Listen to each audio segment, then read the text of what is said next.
Home sweet home, Michael says, turning into his driveway at the corner of Beach and Cypress Street. Impressed? I can't breathe, let alone gather my thoughts. I haven't even set foot on his property, and I'm already stunned into silence by a throttling mixture of shock and fear. Stacked boulders guard the entrance like a barricade, and towering eucalyptuses line the narrow, winding drive, shrouding his home. Overhead, tree branches arch like the ceiling of some magnificent cathedral, twisting and tangling, allowing only slivers of morning light to pierce the fog. When we finally emerge from that tunnel of shade, Michael makes a wide, sweeping turn around the circular driveway, passing a 6-bay garage before coming to a stop in front of a flight of dark limestone stairs. He shoves his Maserati into park and races around the front of the car to open my door. Cradling my belly, I step out of the car and brace myself. A thick blanket of mist covers everything in a gray haze. Blasts of frigid air hurtle over the garage and whip through the drive, and I reach up to push the hair out of my eyes. Even the weather has conspired against me. I'm wearing capris and a sweater too thin to stave off the cold. I wasn't prepared for any part of today. He closes the car door behind me with a thud, momentarily drowning out the banging of my heart. The sound echoes off the stone facing of his house and garage and the archway of watchful trees. No reason to be nervous, Michael says, patting my hand. You're going to love it here. I'm sure I will, I say hesitant. It's a lot to take in, that's all. Deep down, I know it's more than that. I don't belong here. Not in a home as magnificent as this. Michael and I come from such starkly different backgrounds. The chasm has never felt more profound than it does now, as I stare up at the towering walls of his home. It feels as if I've walked into a designer shoe store, knowing I can't afford a single pair of heels on the shelf. Pretending to be something I'm not, I've tried on my favorite pair and fallen in love.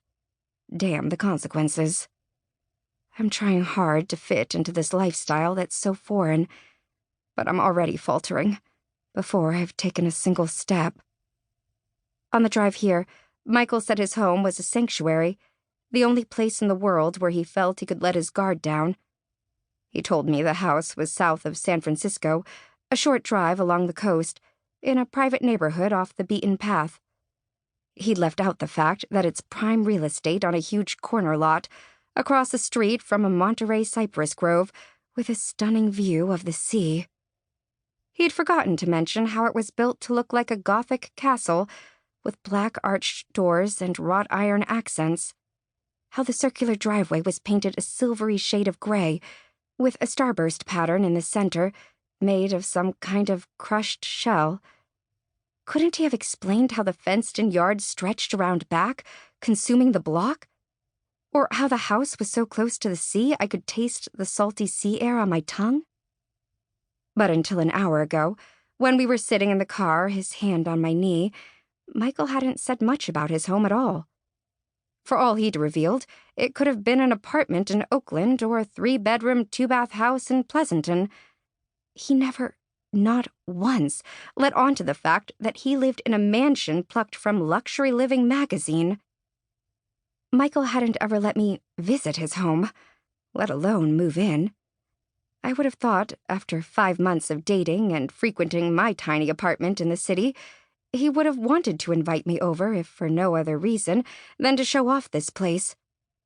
A few times I'd asked why it seemed as if he was hiding his home from me. He assured me he wasn't concealing anything.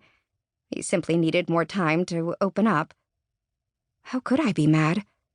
He was an intensely private person, and that was one of the reasons I loved him so much. He was quiet and strong, confident, without being confrontational. I liked to believe that he wanted to keep his home private because that was just the way he was, that it had nothing to do with me personally. Now I try not to think about the obvious truth. He didn't want to bring me here, into his world, because he knew I wouldn't fit in. He'd be right in his assessment, and that hurts above all. Come on, he says, grabbing my hand and leading me up the limestone steps. Grand tour starts this way. I would laugh, but I fear he'll hear the tremble in my voice, betraying my anxiety. The stone-covered walls are impossibly tall, with details that can't be taken in all at once. The carvings and decorations must have taken years to design. High above, on the eastern side of the house, pointed arch windows are closed tight with thick swags of dark fabric. A curtain moves suddenly, as if touched by a draft, and balloons inward. I'm being watched.